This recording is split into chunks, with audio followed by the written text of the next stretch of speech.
Hello and welcome. I am Rowan Ravenwolf, and it is time for Witchy Book Club. So those that are new, every Sunday at 9:30 p.m. is Witchy Book Club. And I'm getting on. Sorry. Been doing a lot today. I didn't think I was that tired. But every Sunday at 9:30 p.m. Eastern Standard Time, that's 6:30 p.m. Pacific Standard Time, is Witchy Book Club. And we do a chapter a week from a book. So the book we're doing this time is The Spiral Dance. Let's see if I can mirror this for a second. There we go. It's The Spiral Dance by Starhawk. There, perfect. All right. So we are doing chapter 2. So this will be over 13 weeks. So we are on our second week. So there will be, what is that, 11 weeks left after this week. So 11 weeks. So this is a really great book. Starhawk, for those who are not familiar with her, she is a practicing witch. And she has a lot of actual books out there. So this is actually the 20th edition. Really the change, she did do a new foreword. And I don't know that she necessarily... Oh, so sorry. I have been so busy today. I don't know that she necessarily changed a lot in the book. So, that is where that is. So tonight is a spiritual panel. So if you are courageous enough, please feel free to jump up as we're going to go through chapter 2. So, and then next week will be chapter 3. So chapter 2 is, sorry, I didn't mark it. I need to have 2 bookmarks, one for where we're at and one for where I'm going. So chapter 2 is the world view of witchcraft. And I think this is pretty, especially a lot of people don't realize it's actually a spiritual path. And there are a lot of assumptions made. And so it's getting over, oh my gosh, I am so sorry. I keep yawning. There are a lot of assumptions made about people who practice witchcraft. And really, she's kind of tackling that in this chapter, which is really nice, especially for those of us who practice. Because witches are not the stereotypical type that you see that has come around for the centuries. Witches actually are a lot different. And there are witches in every field, and you may not even realize that you're connected with one. The one thing that I think paganism and witchcraft, the occult, has in common with a lot of other religions and spiritual paths is it is one of peace and love. And that is one thing that I think a lot of people don't understand. So I'm glad that we're reading this book. Because if you're, you can at least, if you haven't read it, you can at least kind of get an idea and understand it. So because this is a spiritual safe place and this is open panel, please feel free to request to come up if you have read the book and you want to discuss the chapters, or if as I'm asking the questions and kind of discussing this chapter, because we're on chapter 2, the worldview of witchcraft. As I discuss it, please feel free to request to come up. Bren usually does join. I know sometimes he's a little later than I am. So, because he's in a different time zone. So we'll see if he pops up tonight. But if not, you just are blessed to have me and anybody else who decides to pop up on panel. I do want to say, please make sure to give the video hearts. That way you'll know when I go live, and I'll bump up into hopefully a new division. So that's always really super nice too. So Tuesday, I will be live with Tuesday Tarot. Those are 1-card readings. So please feel free to join me on Tuesday. And you can it's either a tarot or an oracle card reading. And you can just say general, or you can put a specific question in. And then Thursday is spiritual panel. And actually, I was going to do a different spiritual panel, but I was really inspired. I was writing a little bit last night, and I was like, you know what? It's supposed to be on gratitude. So this Thursday spiritual panel is going to be on gratitude, and it is open panel. So if you want to discuss gratitude, I would love to have you come up on Thursday. And I'm live Sunday, Tuesday, and Thursday at 9:30 p.m. Eastern Standard Time. I almost said Pacific, and that's not the right side of the country. So for those in the United States, it's the wrong side. But yes, 9:30 p.m. Eastern Standard Time. That's my standard time to go live. So without further ado, I want to thank everybody who's here, and I want to thank everybody who has already given hearts. I really appreciate it. So Witchy Book Club, we're going to jump in to chapter 2 of The Spiral Dance by Starhawk, The World View of Witchcraft. So I'll probably I'm going to probably at the very end read, actually, I think it was the last paragraph or second to last paragraph. Oh, it is the last paragraph. So I'm going to read the last paragraph because I felt like it was really impactful. And so I definitely want to share that. Okay, and sorry for the yawns. My husband and I are working on this big, giant project. So, literally, did not realize it was going to, hit when I came live. And so hopefully my yawns will stop. All right. So, the first question is, and here we go. Here's Bren. Yay. Almost missed it with all my yawning. How are you? Good, because I got 2 new ones. Ooh. I have that one. And it's a beautiful deck. It's a very beautiful And even though this one, I had to contact the printer and manufacturer because it came in stuck together and damaged. But Ooh, I've only seen it in stores. I haven't actually seen it. So. I mean, it's supposed to. It's supposed to look. So I mean, Yeah. the only downside is that it sticks to itself. But I mean, other than that, and there is one card that's missing, the 5 of Cups, which is La Lorna. Yeah, she's in this deck. But I mean, here, I'll show some of the artwork. Ooh. Athena.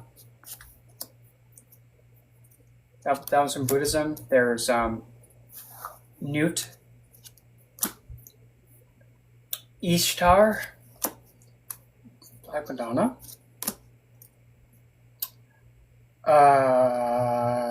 Kotkluv. I believe that is S. Probably it looks kind of it's tribal, so it's probably African or South American. This one, she's a Nig. Brigid, Aaronhod, Kayak, Babo, the one that's about the the chuckle, Makali, Isis, Crow Mother, American Native, Earth Mother Gaia. There's Epona, that's her name. Yeah, Epona, Sedna, Fortana. There was one in here. Oh, the Norns. But now this is interesting. The Sphinx. Not really a. Well, I mean, either way. Laverna. Oh. Second. But what's funny, I find it funny because it's she's the sun. Makes you think. Well, she is a sun goddess. Yeah, she is. But for first one, usually when you think of the sun card, it's oh, happy day, everything's fine and dandy. Then second. Well, you know what? When she heals us, it's happy. Yeah. Okay. Thank you for killing off the BS. Unaliving the BS with a beautiful TikTok 99% off sale. But yes. But if you make her mad, you better run, and there is no place to hide. Let's talk about literally bringing the heat. Exactly. But and I'm so happy Hill is in this deck, Ooh, fun. and I really love how they depicted her. Oh, well, of course, Lilith's in there. Scotty's in there. And what's interesting for the court cards, the deck actually makes them not be like part of the hierarchy, like the page, princess. No, like the princess, page, which is the same, knight, prince, queen, and king. That actually doesn't exist in the deck. Samova, the priestess. Oh, the Morgan's in it as the emperor. They've got to have the Morgan in it. There's Cyrodiil. Which actually, I'm glad she's the Emperor because that's my card. Planned, all planned. Yes. So for the courts, there's the witch, the hag. Wait, the witch, the hag, and hold on, I can see the witch, hag. Well, there's one from Hinduism, which is this is crap. Parvati when she's a widow. Let's see. Oh, there's Persephone. Ooh. Where? Oh, Hecate. Yeah, you've got to have Hecate. I mean, there's some that she's one that you can't not have. Santisma. Ooh. Maymom Bridget. Ah. Okay, here we go. And I actually took a class because I was just like, okay, this will be really cool to like learn. And I was like, oh yeah, you got to be really careful if you work with her. But I was really glad I took the class. Like I don't have intentions of working with her, but I was really glad I took the class because I learned a lot. Yeah, because I mean, as far as I know, Maymom Bridget is rather, let's just say, ancestor involvement is required and expected, and can be a bit of a trickster a little bit, but for the crap, wait a minute, for like the courts, there's witch. In this case, this one is for Aya Aksu Haim, which is I believe that's Japanese. Yeah, Japanese, and there's also the Amazons of the suit, which is I'm not entirely sure. And there's the Siren of the suit. Then there's the Hag of the suit. But the deck specifically says for like each specific rank, I mean not rank, the specific court card significant, wherever the bloody heck it is.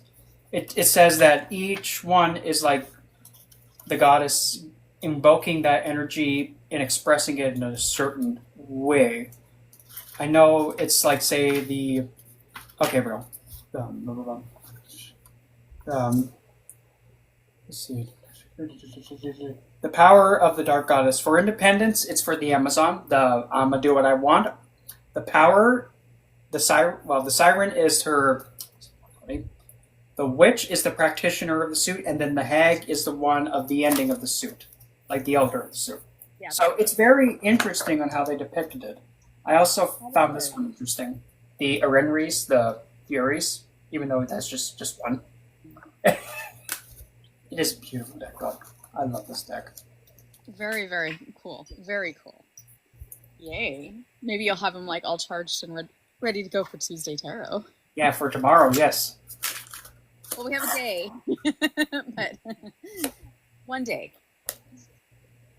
But glad you're here. So tonight's chapter, I'm going to get us back on track and then we'll have like fun. Oh, and we are talking about the Fool on Tuesday. So those that we're starting a 78-week series where every week we're going to talk about a card.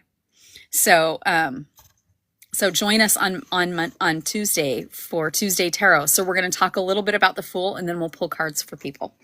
So tonight's chapter, it's chapter 2 of the Spiral Dance, and it's the world view of witchcraft.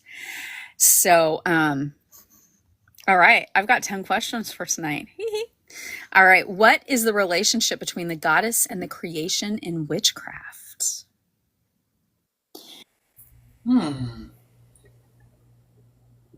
So, what is this? Was it this differences or similarities? You know, the like she went into, well, I'll just kind of say it. In witchcraft, the goddess is seen as the creative force, um, complete and self-sufficient before the beginning of time. She falls in love with her own reflection that leads to the birth, and she talks about Myria in the chapter quite a bit, and how the goddess actually created the worlds. And the creation is not an act of command, but a process of love and union that emphasizes all things are born out of love and ultimately seek to return to it. So everything is of love. That's what I love about this, is it really is breaking down those stereotypes that we ride around on brooms and curse and hex people all the time. Yeah, and I mean that fits beautifully, like with like even with how I mentioned in my next book, that all that can be seen or perceived yielded from Nyx, which that embodies that concept like perfectly. Yeah, because she's an ancient goddess. Yes. Mm-hmm. Yes. So she goes into a lot of mythology and folklore, and most of this she does stress a lot in this chapter, just like she did in the first chapter, how all of this is only based on archaeological fact, because the goddess started to get really silenced by patriarchy. And so as civilizations began to be created, everything was the goddess. So when archaeologists have found these ancient civilizations and dig it up, they're finding goddess statues. They're not finding, here's the interesting thing, they are not finding where sacrifices have been made of anything living. Oh, yes. Oh, that part. Oh, I just love that part so much, because I do too. because the goddess doesn't expect that and doesn't want that. Exactly, because everything is born into this world. Everything comes from love. Mm-hmm. And so it's really interesting that here you've got the Bible, and let's just we think about Abraham sacrificing his sons, and Yep. how many stories in there. There's sacrifice, sacrifice, sacrifice. And this was not under the matriarchy, when the goddesses were the divine or the higher power. That was not even a thing.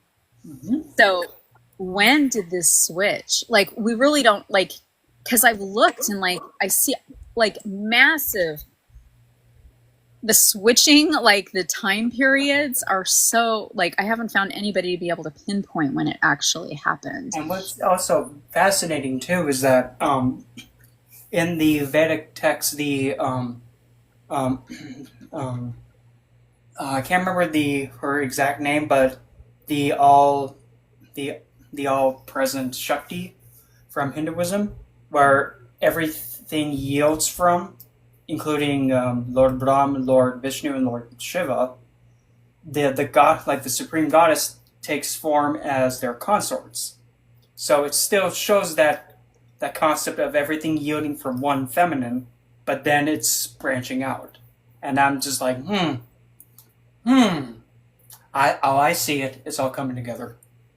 Mm-hmm. But then when we think about Hinduism, they've still kept the gods and the god. I mean, some religions have kept both. I still think even though I grew up starting with Christianity, so it was always the Godhead. So I felt a little heavy on the masculine energy. Now I'm kind of a little heavy on the feminine, but I'm noticing the longer I practice, the more I'm bringing in a balance. We are in the age of Aquarius. We are going to start seeing more people starting to embrace divine feminine and the divine masculine. Yes. So we're going to have that balance. Hopefully we'll still be alive when the balance comes. But yeah, and that is true, because Aquarius, believe it or not, some people look at me a little funny, but Aquarius is a hermaphrodite sign. It is a neutered sign. The point being is that the sign of Aquarius is an air sign, but it behaves like Cancer in its behavior. So it's both water and air. So it has the feminine and masculine. Two opposing elements, put into one. Yeah, we real and you think about it, we can't just switch to divine feminine and have, you know, yes, we've had a lot of divine masculine, a lot of patriarchy. We can't switch to all feminine. We have to have a balance because I'm sure there were imbalances when it was a matriarchal society. Hmm? Everything, yeah, because that when you don't have the masculine part, you have everything being so. How do I put this? There's no like everything gets like stagnant, and everything's like, I'm too comfortable. I don't want to go out and do anything. I don't have any drive. Oh, that looks so good. I don't want to get up and get it.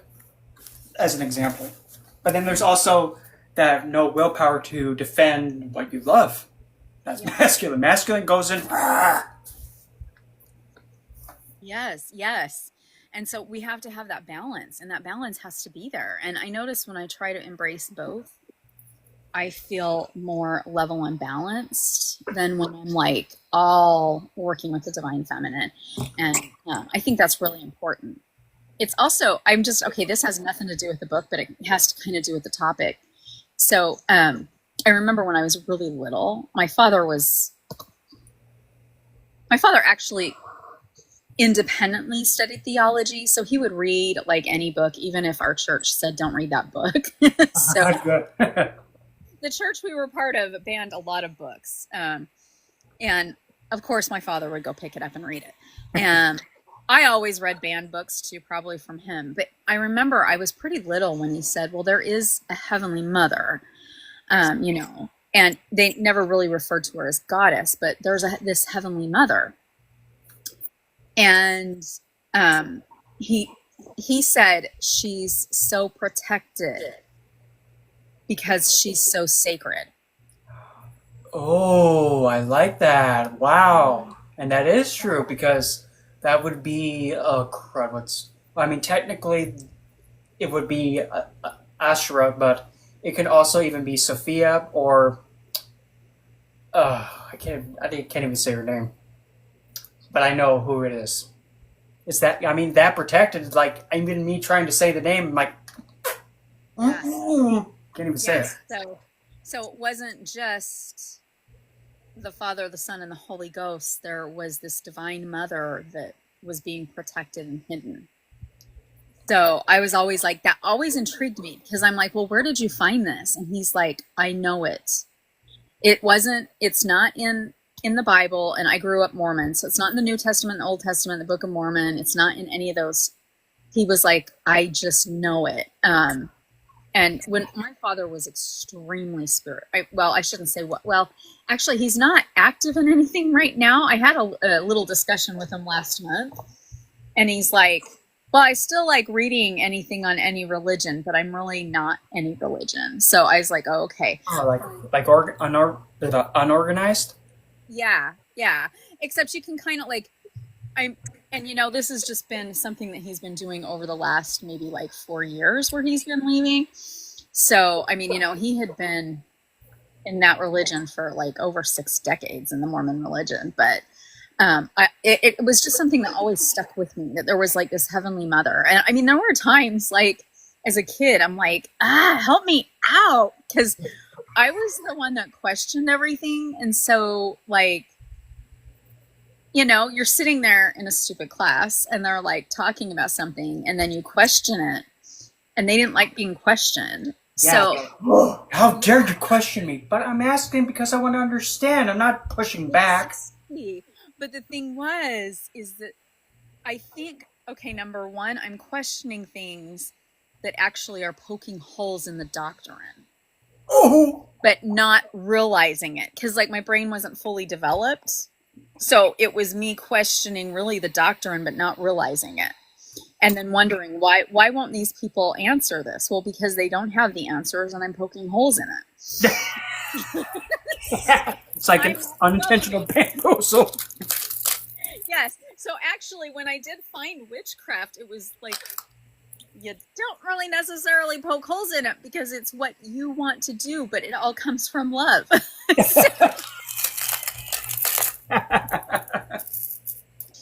That's just perfect.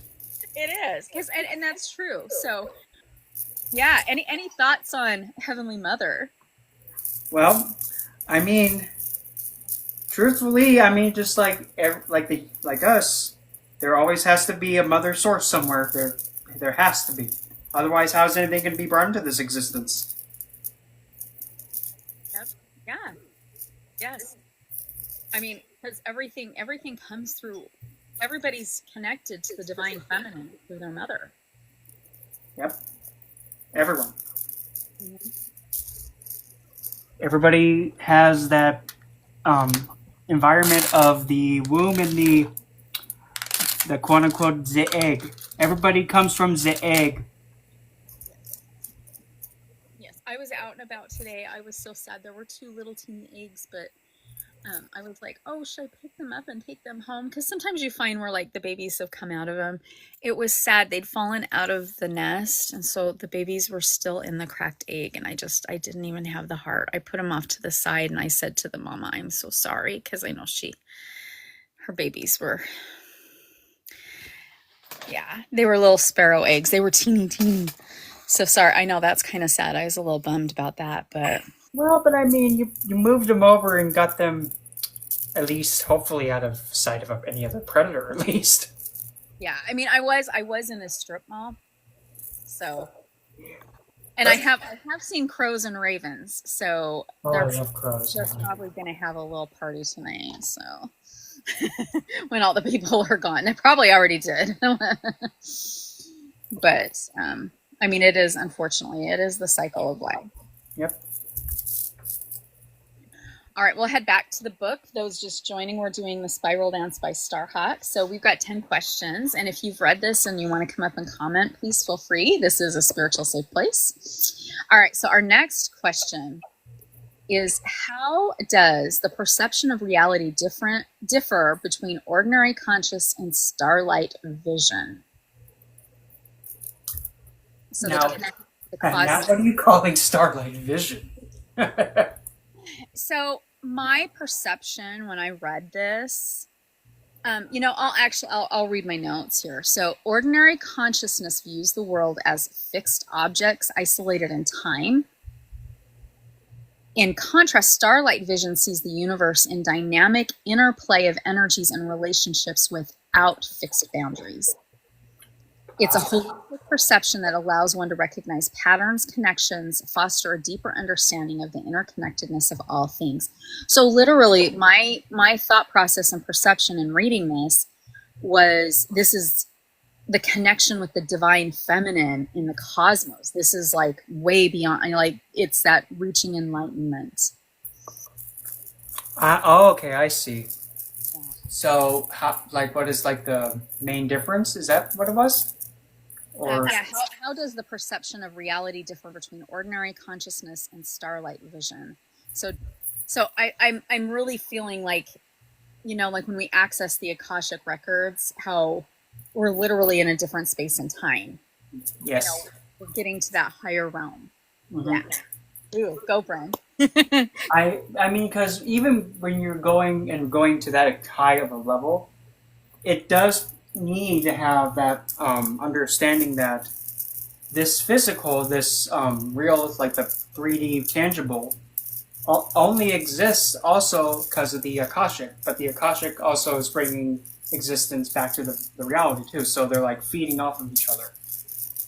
And being aware that going up into there, having that awareness that, okay, I'm going up in here, don't touch anything, don't drop anything, don't make an oopsie doopsie, because if you do, well, oops. Hopefully that wasn't your book that you dropped.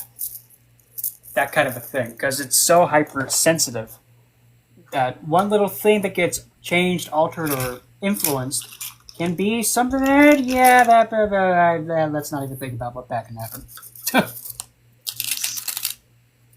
So I think it was just like this chapter was pretty heavy. So those that read it, like, yes, it was a very heavy chapter.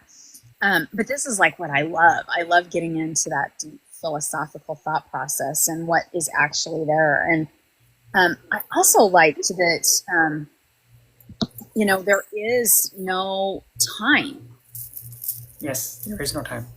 And that's what I think is really cool. Even when like for me when I'm doing my necromancy work, whether I'm working with ancestors or spirits that have reached out to me for something, um, there's no time for them. I mean, how cool is that? Like, Yeah. they don't have to be like, oh, I'm late for work, like there is no late for work. None of that. And I mean, here's a bit of a paradox that I came up with. I think it was actually earlier this week. The now is now. Well, the now moment has gone, but the now moment is incoming at this moment. So all that is the now, literally. It's behind us, but now the now is coming towards us, even though it's behind us now. Yeah, big paradox where it just shatters it. Because it's true. It's true. It doesn't make sense like this. It is true. I mean, and I will say, the time thing, that actually goes between multiple spiritual pathways. Yes, because what a lot of them that I have read and studied, a lot of the different spiritual pathways have said when you unalive and you are in the spirit realm, time does not stand still. So even though those of us here on earth at this time may have had like someone we love that has passed over, for them it's no time at all when we get back to them, when it's our turn to follow and we unalive. Mm-hmm. It will be no time, even though like for us it might be like, like I look at it and I'm like, okay, like my grandfather passed, let's see, 8 years ago, like that's a long time. Like I haven't had him for 8 years, but when it's my time to pass, it will seem like just yesterday we didn't see each other. Mm-hmm. And that is one consistency in a lot of spiritual beliefs and religious beliefs when it comes to becoming a spirit. Yep, and it's fascinating too because there is this shared, because in especially Vedic astrology, the beginning of Scorpio, like right when it gets to the 0 degree, well actually not really the 0 degree, like the very late bit of Libra, and then all the way to the end of Scorpio, the symbol of the entire branching from the end of Libra to Scorpio is an archway. And it begins in Libra, but this archway goes all the way through Scorpio, then it comes out in Sagittarius, which is, how am I going to put this? That symbol of like those two archways, that tunnel, that is the darkness. That's where you go. Then you go through all that. Then you come through Mula. Then you're into Sagittarius. So you go through the darkest point. You're the transition. But then there's also another point from Aquarius into Pisces. It's called Purva Padapa. But it's essentially symbolized by a one-legged man, one head facing one way, and the other head facing the other. And both of those heads have their mouths wide open. And it's also linked to Janus, the Roman god of transitions and the portals and all that. So the soul goes through his mouth, and then it goes out the other side. And that one-legged figure is who takes the offerings and then transfers them to the Deva from the human world. So that makes me think, coincidence? I don't think so. Not one bit. Here's something to throw out at you. Samhain in the northern hemisphere is when the veil is the thinnest.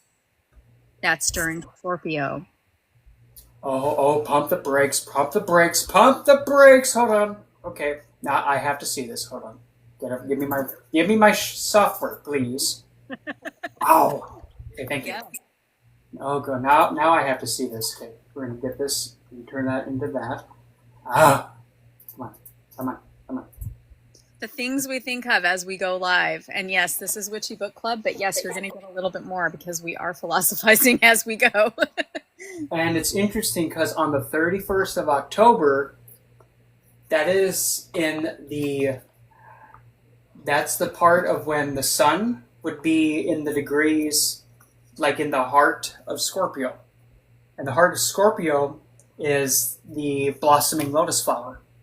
And it is believed that the lotus flower, if you take the dewdrop when it first blooms, you put that right in the middle of your forehead, that's when you can see everything on the other side. And it has the energy of Scorpio and Virgo at the same time. Mm-hmm. So that that is intense. That's going into the pits and then purification. Woo! Yes, it is. Yes, it is. Even the GBs just got over me.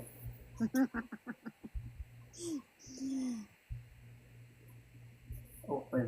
What did I drop? Oh, my sweater fell. Sorry, my hearing light is blum, blum, blum. My sweater fell off the back of my chair. Oh. All right. So, yes. So, just kind of, as we go through this, we will get a little sidetracked because it does bring us to, well, and it's not even sidetracked. It just brings us to more of those dimensional ideas. Yep. More of those aha moments. Yes. And we like those. Mm-hmm. All right. What is the significance of discipline and responsibility in witchcraft? This one's a fun one. The discipline and responsibility of the witchcraft. Well, for one thing, if we're going to be going on based on the book and how it's written, it is that responsibility in maintaining that connection with the goddess and honoring it and keeping it alive and doing what must be done to preserve that love from her. Yeah. Yes. I 100% agree. I think it also is stressing, and she kind of stresses it in a really subtle way, that we do come from love. Mm-hmm. And, again, she doesn't say she's breaking the stereotype, but she really is trying to break the stereotype that we are connected with nature. We are connected with the goddess. We are connected with love. And our discipline and freedom and responsibility in witchcraft, we get from the divine. So we have like those ethics, even though we may not have a 10 commandments, but we do follow something. There are a lot of people who are in the occult that are Wiccan and do follow the Wiccan Rede. Now, she does not bring the Wiccan Rede up, but I do want to say, some people do follow the threefold rule, and they also follow do not harm none. So I do want to kind of stress that, because this chapter is really about the worldview on witchcraft, and it's not all dark. It really isn't. You have darkness in everything. Darkness and light is in everything. Yep. Yeah, just this week, I followed an unaliving case because they used to be members of the Mormon Church, or they were members, or they are members. I don't even know. But they were members of the Mormon Church, and they kind of started this. There's this whole society called a Prepper Society, but it's Lori and Chad Daybell, and they unalived, let's see, 1, 2, 3, 4 people, and they had, personally, I think there's 5, but then there was an attempted unalive, and Lori had her 3rd trial for the attempted unalive this week. And why I bring this up is that in Mormonism, there's not just the 10 commandments, there's this thing called the word of wisdom too. So there's a lot of strictness and a lot of rules that have to be followed. And it doesn't matter if somebody says you can't do this with this particular spiritual path or religious path, because you have people like Lori and Chad who literally, they didn't follow any of those guidelines. They unalived people. So that's one view of witchcraft. She doesn't really talk about the hexing and everything. She does talk a little bit. She brings out some of the misconceptions that are out there. But again, she really stresses we come from love, and we are very nature and goddess based. So it's bringing that divine feminine out. She also talks about in this, so as we talk about responsibility, that in witchcraft, that part of this is acknowledging and confronting our inner darkness so that we can journey to freedom, joy, and happiness. That's going to bring us to enlightenment. Yes, yes. That's why I even tell people the darkest part of yourself, if you're going to turn that away, you just turn your whole self away from yourself. Because at the end of the day, if you're going to be all fancy woozy woo, all lovey dovey with the side that you can see the light, you got to do the same for the other side too. Because if you outcast one, you're outcasting yourself still in either way. And it is a little difficult to turn to the side that you've neglected and go towards it. But when you go towards it and you just keep that operation like focus in the way of saying, this is still a part of me. Even though it is mortifying, it is still me. And just intaking it. Because when you unconditionally accept, there's really not much that anything can be inputted on you that will make you get diverted. It sounds easy, but it takes a lot of patience. Yeah. Yes, it does. And I also want to point out, and I know this kind of veers away a little bit, but it's still talking about how we have a light and dark. Sometimes the stuff we put in our dark or our shadow self is our authentic self. Oh, yes. And so the beautiful you that has maybe a talent, like, I'm going to just take, for example, the movie, which actually is also a book, Unalive Poet Society. Yeah. This was in it. I think this is the best example of being unauthentic and trying to be your authentic self. This is really trying to pull your dark side out. So the main character, and I cannot remember his name. It's been so long. I loved that movie. I should remember their names. The main character wants to act and he wants to have a life of acting and poetry, but his father wants him to be a doctor or a lawyer. I can't remember which one it is. And because he gets into this play, he's so excited. His father finds out and is completely upset because he's not supposed to be in this play. He's supposed to follow this pathway that his father has set for him. And so unfortunately he unalives. You have to watch the whole movie if you haven't seen it, or read the whole book, because it is extremely amazing. And it's not 100% sad, but where I'm going with this is sometimes we have to please like our family. And so we take that beauty and those talents and those gifts and we hide them in our shadow self. We hide them in the dark. And you have to like remember, what did I love? Why did I hide this? And pull that out. Mm-hmm. And when you pull it out, and well, I mean, now this is even also really potent, like for say, even like raising a child too. Like when you have this idea that you're forcing a child to be what you want them to be, you're taking the child's voice away. And when you take away that child's voice, they will not advocate for themselves. They will not push for themselves. They'll get misused, mistreated, they'll be taken advantage of, and they won't have that fight in them. So when you allow them to have their voice, when you give them what they need in order for them to make that sound decision, like if they're wondering, well, what should I go into? Should I go into this or should I go into that? If you tell them what each pathway is and what it has, but then you also let them make that choice on their own, and then when they make that choice and you give them the support and everything they need to walk on that path in the first place, well, they're going to thrive naturally. But the minute that you try and be like, nope, you're going to go get a BS. You're going to go get your bachelor's of science in this type of medical field. But I don't really do well with medicine. I do well in playwright. You're going to go do medicine.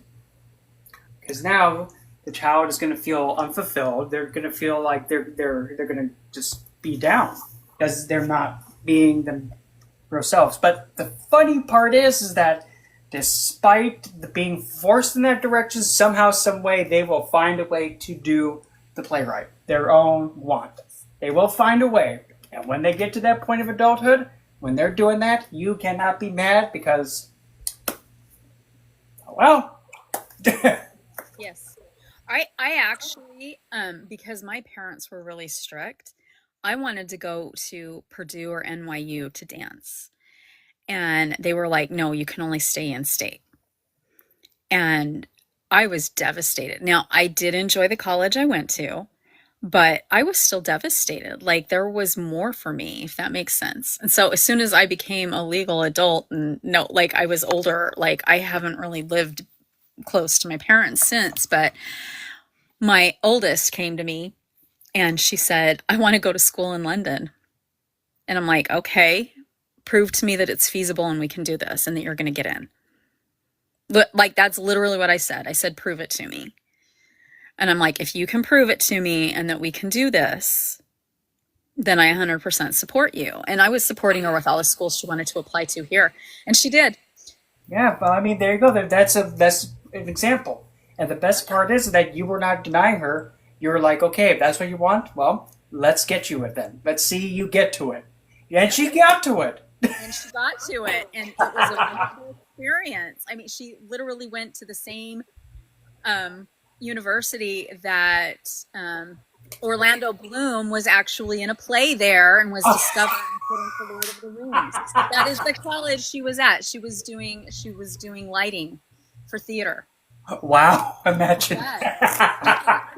She actually got to do lights for the royal family, like for a play they were seeing. She was like, I remember she like called me and she's like, I got picked. I get to do the lights for this play that the royal family's coming to. I'm like, oh my gosh, because that is like a big thing because they had to like, I mean, it was a big, big thing, you know, and it ended up being an amazing experience, you know. Like I can't even. Most prestigious actors and actresses from the United Kingdom went. It's called Guildhall. I can say the college name or the university, but the movie Closer. The park where there's all the names on the wall. If you've ever like everybody's gonna go watch Closer tonight now. I know. Well, I'm watching it and I had to wait for her to get done with class, so I'm just exploring the area, right? And I found that park, and I was like actually there, and I'm like, one of my favorite movies was filmed right down the street. So, but yes, you know, so it is like let everybody have their dreams. I mean, I know, like, unfortunately, like, you know, if you had a baby boomer parent, their parents kind of controlled them too.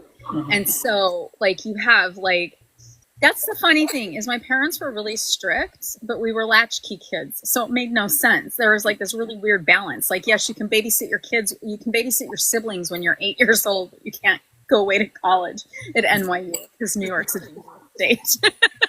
Yeah, and I mean, even to that too, because that even kind of also shows this other example of like when you let your own child pursue their dreams. Well, I mean, heck, you could say, "Oh yeah, was it a daughter? Oh yeah, well my daughter actually, you know, did the lights for a show that the royal family attended to." I mean, look at that. Granting that wish, you could even say that kudo, like, yeah. My daughter did lighting for the royal family. Yeah, I remember the night she called me, like, she's like, Mom, my class tonight was so cool. And I'm like, she met the man who played Gandalf. All of a sudden, I'm blanking on his name. Oh, I know who you're talking about. Oh. You know who I'm talking about. Yeah, so all of the students of the college, it didn't matter if you were going into acting or singing or lights or stage crew or whatever it was, everybody got to go to this lecture he was doing. And he literally shook every student's hand because it's a very prestigious school to get into. And we didn't realize that when she applied. We didn't, like, when she got there, we found out, like, it was really hard to get in. Like, she beat out kids that had been studying theater in the UK that had been begging to try to get in. Wow. Yeah. And so she, like, literally, she's like, Mom, guess who I met tonight? And she's like, and he's so nice. He literally shook everybody's hand. And, like, so And I'm like, oh wow, but yeah, so let your kids have their dreams. She doesn't do theater anymore. She's it was a beautiful experience. I mean, I hope she doesn't regret it. I don't, because I literally said to her, I'm like, all right, I'm sending you across the pond. You better have fun and you better explore. That's literally what I said to her. I'm like, go. And take pictures of Stonehenge while you're there. She didn't even get to Stonehenge. What? She Oh didn't man. Stonehenge.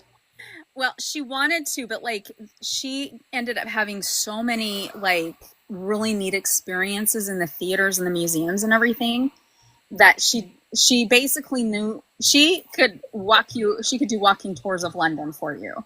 But she doesn't regret it, but she's like you beat me to Stonehenge. I'm like, yeah, and you lived there for a year and a half. It's okay. My husband lived there for 16 years. He'd only driven by it. So when my husband and I went, that was the first time. He's like, this is cool. It's the first time I'm going. I'm like, I thought you said you've been here. And he goes, well, I've driven past it. I'm like, how can you drive past and not stop? Like, how do you do that? Like, how can you not stop at that wonder of the world? Yeah. And now he's like, now when I'm like, I need to go back. And he's like, okay. And he's like, yeah, I kind of understand why we need to go back. So, all right. We'll get back to the book though. We do get a little sidetracked, but yes, that wasn't 100% sidetracked. That was really talking about our light and our shadow self and our, how we need to integrate ourselves. So the next one is, what is the role of humor and play in witchcraft rituals? Oh boy, this is where I could come and have a lot of fun with it. No. Because I mean, look at it this way. The craft is an art. It is an art. I don't care who says otherwise, it is an art. I mean, the word craft is in it for bloody heck. Now, when you have something that's an art, it's something that cannot be inhibited except by the one that is using it to create. That's the only inhibitor you can have. So when you're able to go whimsical, wild, completely without any limitations, like for an example, one of the craziest ways that I love to do banishings, I just get a golf ball and I cover it with spirit powder, and then I just put the person or whatever the heck I want to go away. I write the name on it, put it on there, then tee it off into the darkness. I mean, you're probably thinking, so you long drive a golf ball at night? Yeah. But, I mean, that's how crazy it is. And even also, heck, even another funny thing is simply, I can't, it's so funny. Doing a love working on mine to kind of make him be a little bit more open. You know, like how they sell in the Botanicas, there's this aerosol that has the Amore love spray. Yeah. I literally took a pop it of mine. I got the can of love and I just sprayed with it. But I mean, that's it's funny, but it's sympathetic, but it gets you thinking you know what, you need some more love on you. Here, face it. Yeah. No, oh my gosh, we do. It is a craft. It is talent. It is art. We get to be so open with it. I know, I love to add song. A lot of times, I'll either dance or I'll play my drums. I mean, that's just it. And chanting, oh my gosh, I have been where a bunch of us just started a weird chant and then it stuck. It's oh, we can use this all the time. Yep. And the best part is that when that comes naturally on its own and it's well, we got this, that's actually when the divine is here, it's dangerous to go alone, you use this, take this. Oh, okay. Yes. And I know sometimes I've had people say, you got so loud, especially when I'm calling to the deities. I will get really loud. But it's this passion. Like where I'll be like, Sekhmet, Sekhmet, Sekhmet, you know, and this is where my theater experience, because I did theater and dance, that's where that comes out, you know. It's like you get to actually let your talents shine. It's so and what's funny, well, at least for me, I have never taken theater. I have never taken acting. I've never taken any kind of performance art ever. And people say, you kind of act, you kind of do the parts a bit too well. Ah, I know. But it must be some kind of past life thing, like with that K2 in the fifth. Meh with it. But anywho, down to the rabbit hole we go. I'm late, late, very important date. But see, it just comes naturally. Typical Aquarius. Yes. And some people do have it natural. Like, one of my daughters, she naturally would have been an amazing ballerina. Like she had like, I don't know that mine was natural. I was put in it too. So I don't know if my dance ability was natural or not, but she had just this amazing, but she was like, I don't want to do this anymore. And I was like, okay. Cause I was like, I don't want her to hate it. But sometimes we do have like those natural abilities. Like, was it like how her posture, her form was? Yes, or was it was literally perfect. Ah. Literally perfect. Like I remember when we first moved out here to Illinois, she had taken dance out where we were before, and I put her in. Like we had a year, because like when we got here, like the dance had already started, so she had a year of no dance. I put her in, and they're like, has she been studying professionally with a professional, like, because we just took her to the Park District while I was trying to find her a better place to take her. And I was like, do you guys want to do ballet? And they were like, yeah. And yeah, one of my daughters just like, she was actually held her posture as if she'd been studying ballet for like 20 years. Mm. Yep. It was just like, and so like, yeah, Brent, I mean, honestly, I would have thought you had taken acting classes in high school at least. Nope, I didn't take no whacking classes. She said acting. Oh, acting. Yes. Don't act up. But some people are naturally that way. I mean, like my Jim Carrey. She was naturally an actress, and you know, she had an amazing talent for acting. So you know, everybody has like their talents and abilities, and that's like the cool thing about witchcraft is we can literally your own artistic way of putting it, from taking something off into the sunset, or even just simply taking a giant rock and just dropping it on top of it. Yep. Exactly. Oh, I'm yawning at the storm. We're working on a big project, and I'm like, I mean, I am a little tired, but I'm like, no, I tried to rest before we came on. All right. Okay. Our next question 5. How does the concept of polarity manifest in the god and the goddess? So these are the dual forces between the god and the goddess. So we've kind of talked about this, but let's go ahead, Brian. Now when I hear the duality of both, the funny thing is that both of them can fill the other role just as good as the other. My best example in the Japanese, the Shinto, it's Amaterasu and Tsunoki, the goddess of the rising sun, and then the god of the moon. They're doing the same role, but the gender is flipped. But when we go over to like we're most familiar, like with the sun is the divine masculine and the moon is the divine feminine, it's the same dynamic. But as you can see, regardless of where it's in the world, that dynamic of adaptation is perfect. So it shows that both throughout the whole world, that dynamic can be played by both sides beautifully. It's just the expression is more, instead of it being like more feminine, like a good example is Chandra, the masculine of the moon is beautiful, lustful, woozy-wooey, a little bit greedy, but a little bit luxurious, innocent, pure, a little bit lustful. But then when we take a look at it from the divine feminine of like the sun and the masculine, like the sun part, you have the purifier the rising sun, the one that brings light and then brings everything to life. Well, that's bringing life into this world. But you can see that dynamic just works so beautifully on both sides, naturally. Yes. Perfect. You said it just perfect. And I love the examples you gave. Yeah, and they create the cycle of life. And they have that interconnectedness. And again, it comes all back to the goddess. So, all right. The next question is, what does the term sacrifice imply in the context of witchcraft? Now, this is where it has to be, because I'm catching it this way.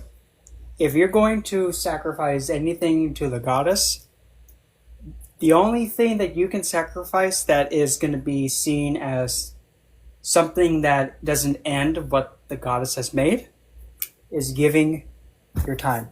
Choosing the goddess. If you choose the goddess, plenty. That's plenty. Because that is something you can't take back, but it doesn't harm. You're choosing your time for that. Yes, we have a comment. Sacrifice equals Saturn equals karma. Yes. Yeah, that too, but because I mean, when you're making the choice to give something up for someone or something else, you're choosing to let something go so that way something better comes in. But if you're choosing to give your time, that you can't go back in reverse. But if you choose to give something up, like say a certain amount of money, that can regenerate. But time, nope. You gave you 50 seconds to that. You can't get it back. Don't touch it. Yes. So just so I do want to clarify, like sacrifice is different. It's not like Abraham in the Bible. Sacrifice in witchcraft, just like Bren said, and Starhawk stresses that it's not about self-neglect or an imposing a loss. It's a connection to the cycle of nature and the goddess. And just like Bren said, it is letting go of certain aspects. This is so that we can grow and transform. So this is literally just an honoring of being connected to the goddess. And this is also like, I mean, you know, this book is strictly, I'll hold it up again because I know we've had a couple new people. This is embracing goddess worship, but a lot of people who work with a god and a goddess, it's the same thing. That sacrifice is you honoring them and that interconnected with them and becoming connected with them. And so there is no like, oh, let's take a chicken and alive it. No, that doesn't happen. Yes, you can leave offerings, but usually offerings are, I mean, the worst I've left is an egg. Yeah, and I mean, even like, because now, even we're going to look into like some stereotype breaking here. Now, for me personally, working so tightly with Hell, the way that dynamic between her and Isis is that essentially, if I take the life of anything in that kind of ending, I know for a fact it would result in me getting chewed out saying, oh, you think you have the power to, meddle in some life and, bucket kicking, huh, kid? Really? What are you doing messing with my domain?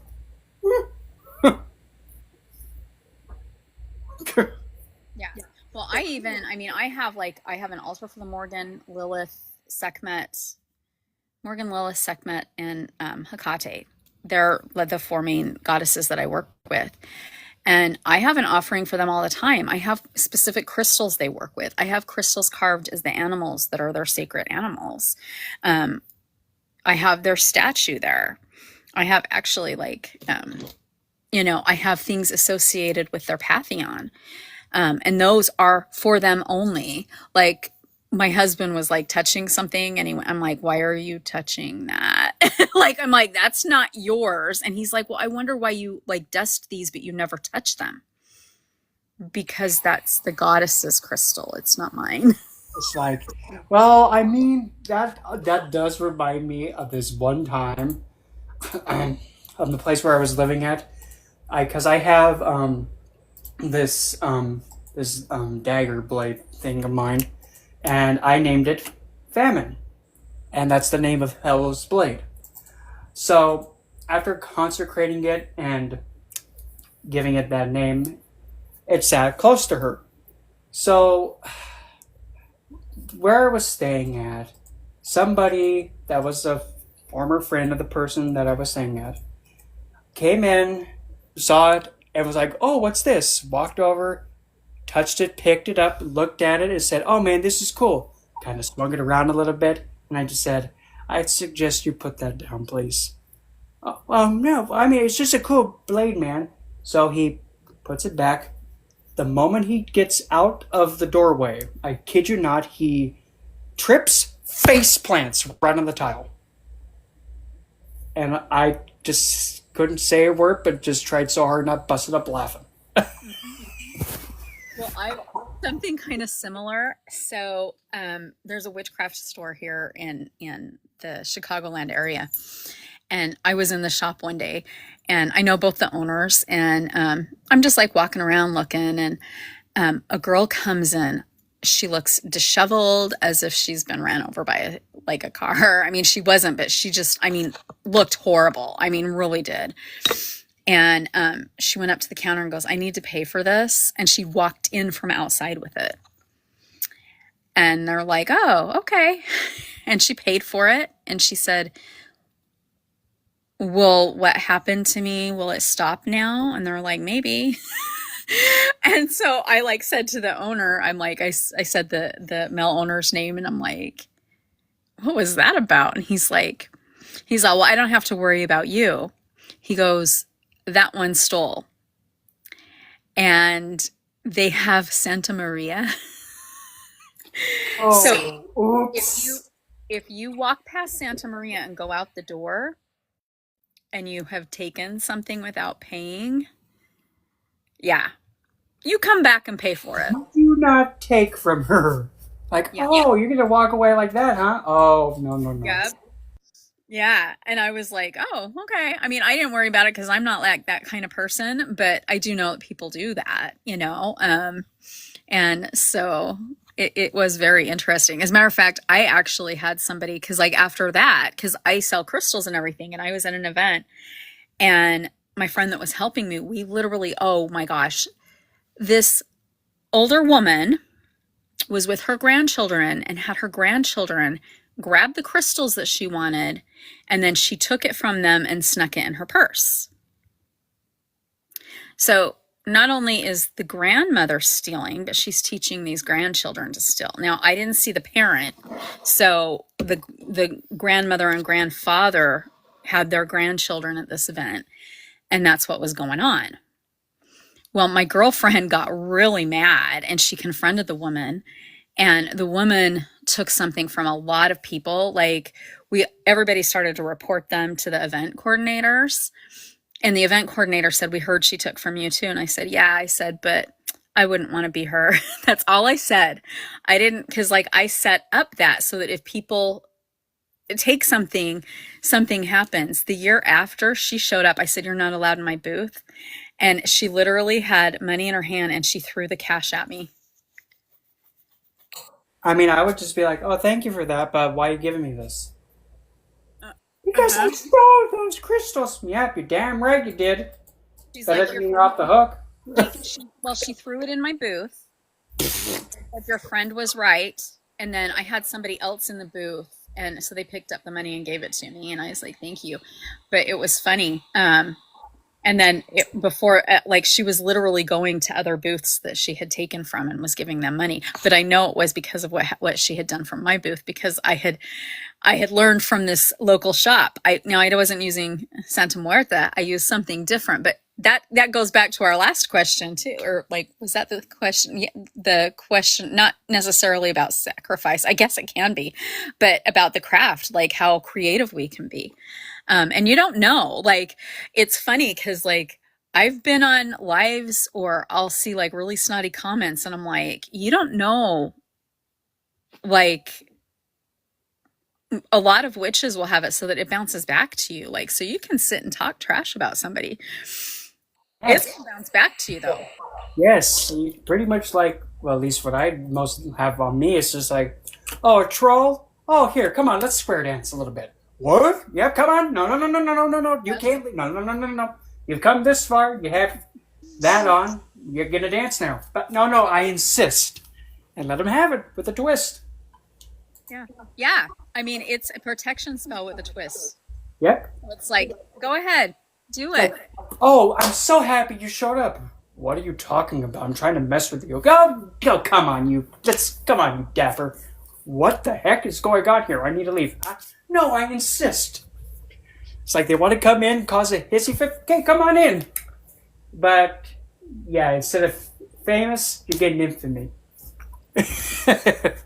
Just like Brent and I gave like those quick examples, whenever you happen to like if you have a friend that's in the pagan community, whether they're a witch or Wiccan or because some people don't practice actual witchcraft. So there's Wiccans who don't practice witchcraft, but they will participate in sabbats because those are our sacred rituals. Um, Always ask before you touch anything, because some stuff is literally dedicated to certain deities. And, sometimes there's deities that are protecting us so that people don't steal, so that people don't badmouth us. But literally, like, I mean, like you were saying, Bren, I have a blade that's dedicated to the Morgan. No one can touch that. I've even, like, my husband, he'll be like, is this something that I can move or do you need to move it? Like, literally, that's what he says to me because he doesn't practice, so I've trained him well so he knows. Just ask. Because I mean, I would guarantee for myself, of everything that I have, the only thing that pushes me to a state where I don't care who or what it is, if I see something get close to the little statue of hell that I have, the one that was hand painted and hand sculpted and all by hand by my friend from Brazil, if I see anybody just get anywhere within a few feet of that, I just stare at them and I don't look away until they scooch back. Because I know for a fact I will lunge like a puma if it gets anywhere to that point. Yeah. I mean, well, that's just it. It's like, like people know. I know, like, yeah. And I'll warn people, like, if they don't know, I'll just be like, please don't touch my crystals or please don't touch this. But sometimes we might forget. And I've even been at rituals where like somebody new is really fascinated and wants to pick up my athame, and it's like, no, you're not connected with me. You don't have permission to touch it yet. So yeah, that would be one thing. Always ask first because they're sacred tools to us. Let's see, when someone tries to distract me, how can I befriend and use them for my benefits?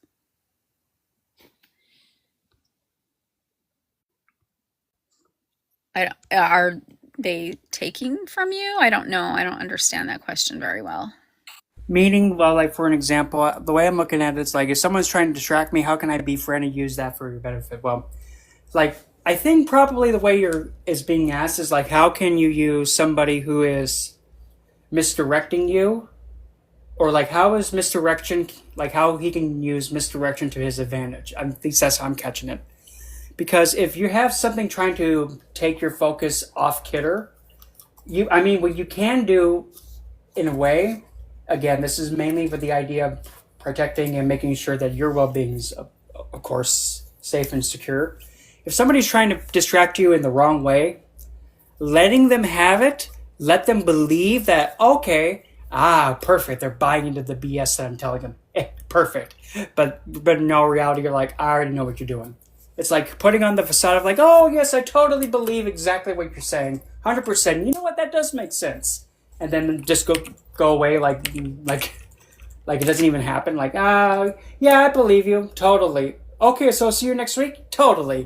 Not. Kind of like that. At least that's how I'm looking at it. Yeah. So hopefully that helped. Hopefully that answer helped you.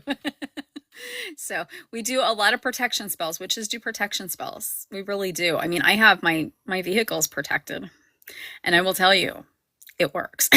So, all right, we'll make into our next question. I know we have some new people. We're doing Spiral Dance by Starhawk, chapter 2 this week. Next week will be chapter 3. So our next question, okay, I just wanted to make sure I had my question right. When does the view of unaliving and witchcraft differ from certain Eastern religions? Well, because now, I mean, the way that I'm catching it is that, well, it also depends on which Eastern religion it is, because because now how I'm looking at witchcraft is that essentially you're taking the thing that is coming from the divine place of love. But now, if you're talking about something with its life being ended and all something like that, it, well, in all honesty, any life ending of something that came from love probably is not going to bode the best idea. But there is sometimes things we're having to need to be done, like say if there's an aggressor, you have to defend what you love, so you have to have something kick the bucket that's pertaining itself to being a potential threat to what you love, if that makes sense. Yeah, it does make sense. Yes. So, and also, like you were saying, I mean, we view unaliving as a natural stage of life that leads to rebirth. And so this is where rebirth comes in. That's a similarity because most Eastern religions believe in reincarnation, and most, I'm going to say most, not all, most pagans and witches believe in reincarnation too.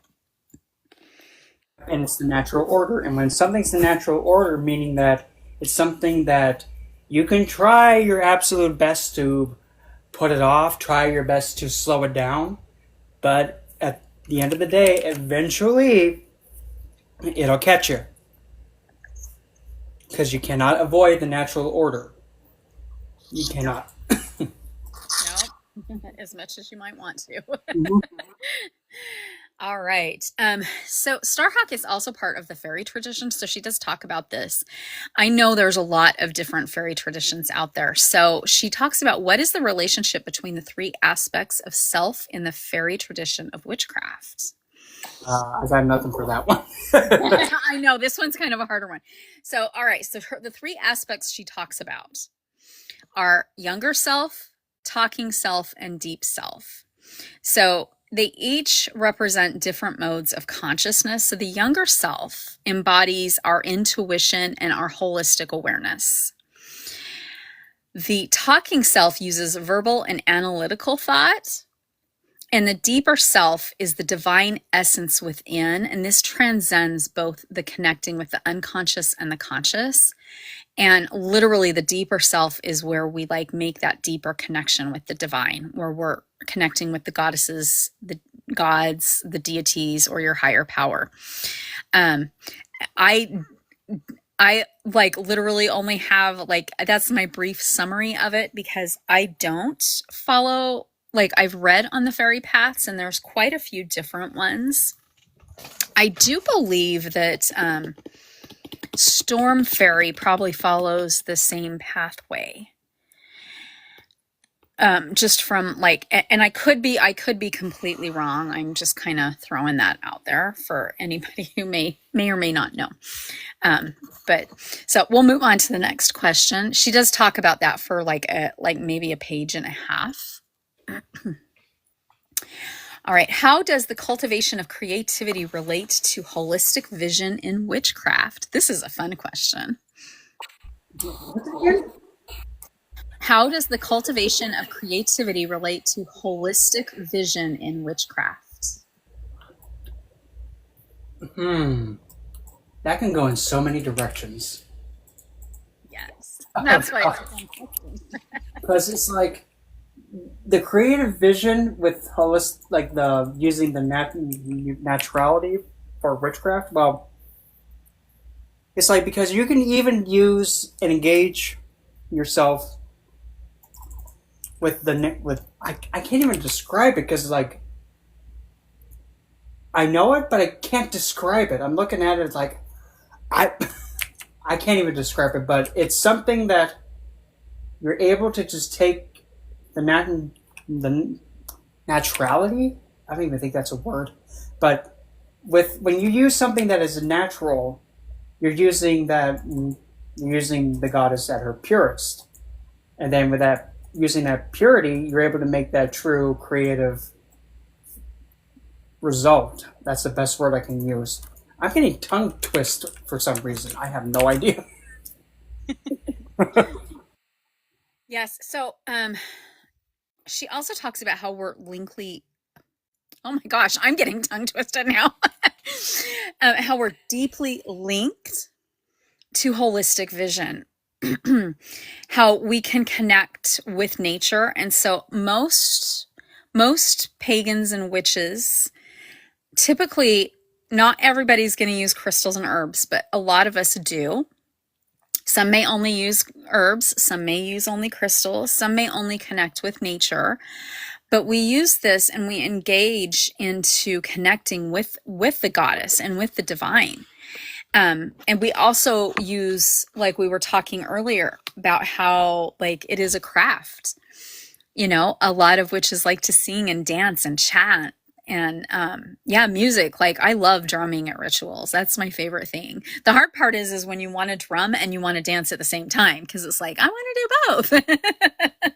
So That's when you have somebody with a lyre. Yeah. What you playing? I'm playing a lyre. Isn't it fun to play a lyre? Get it? well, I have this smaller drum.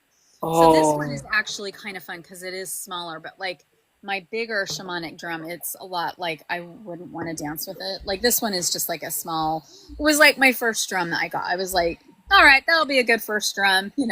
So you elevate to like a bigger one's like, yeah, I'm not gonna be able to move with that one. yeah. Well, and it's not that it's so big to move with. It's just like if there's like a circle of people dancing, I don't want it to get damaged because I got it from, like a woman who she's part Menominee and it was like a very yeah. Oh, So I'm like, yeah, this one is like I've even had people, can I play that? And I'm like, no. No. no, no touchy, no touch. Yes. That one is a no touch. Yeah, I don't care if I've practiced with you for how long. No, it's a no touch. All right. Okay, the last question. We're already on question 10. It goes sometimes a little fast. So I guess we went fast tonight. Well, not really. We've been on an hour and a half. So, all right. How are the cycles of nature reflected in the rituals of witchcraft? Well, because just like the triple aspect, any kind of witchcraft working always has the three. You have the beginning, the start of the ritual, and then you have the middle, which is the actual performance, the creation, the actual working of the working, and then once you are finished, that is the end, which is the crone, the elder, the one that is now letting it go, allowing that to go into whichever round needs to go into, and that way it can then turn into its own maiden, mother, and crone in the tangible. Oh, I just got covered in goosebumps. Holy snapple! I I I I don't get heebie-jeebies this intense, but when I do, even my tongue has heebie-jeebies on it.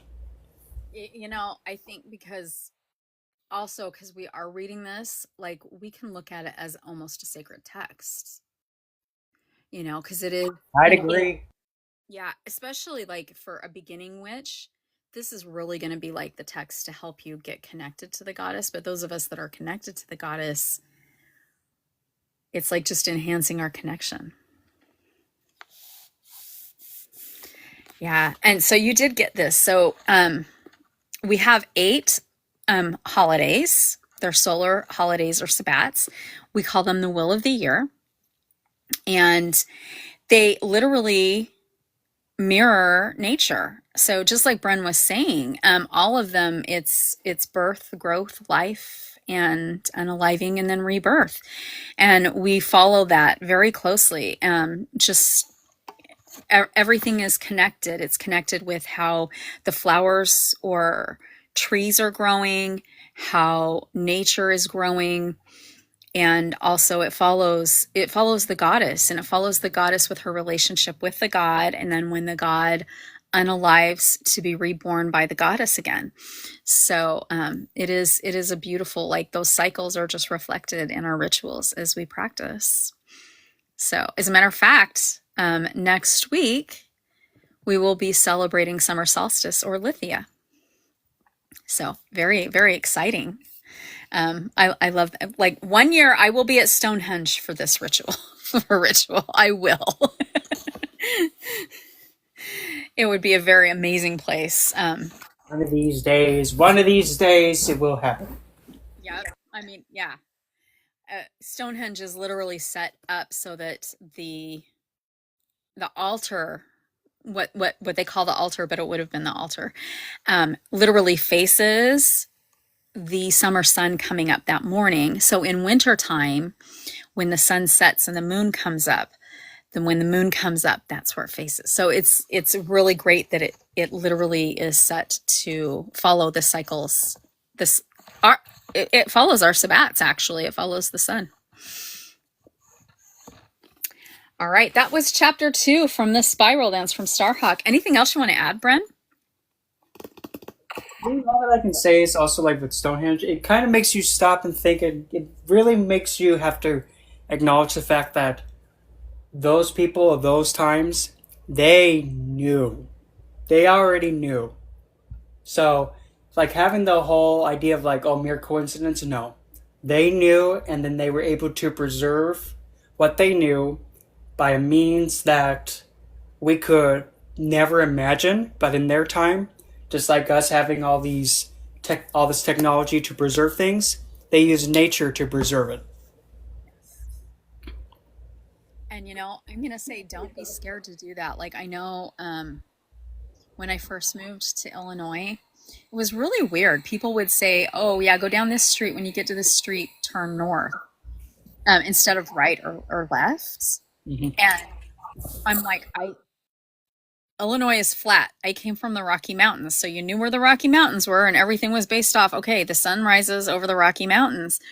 But luckily, like, my grandfather always took us camping as kids and had us outdoors, and he actually taught me how to do a sundial and tell time from it, and how to figure out what sundial. Yeah. So I can literally be anywhere and just do a sundial, like I showed my kids. I don't know if my kids understand it, but maybe they do. But I even showed my kids how you get directions here, because they were like, our friends can't figure that out. And I'm like, because it's a lost art. Like, people don't understand. Follow where the sun is, and when the sun's down, you look for the North Star. And also, like, my grandpa had like this little trick with the Big and the Little Dipper. So it's like, you can find your direction, but you need to know, like, certain constellations for night, and you need to be able to follow the sun. Yes, it's a little harder at noon when the sun's in the middle of the sky, but that's where a sundial comes in to help, because then it will kind of show you the reflection of where the sun's moving. Yep, and even at every time, the sun always rises in the east and the sun always sets in the west. Always. There's never going to be an incident where it's going to be any other direction. Exactly. Yeah, and when my husband first moved here, he's like, how do you know where north is? And so when I, like, pointed it out, he's like, oh, that's really simple.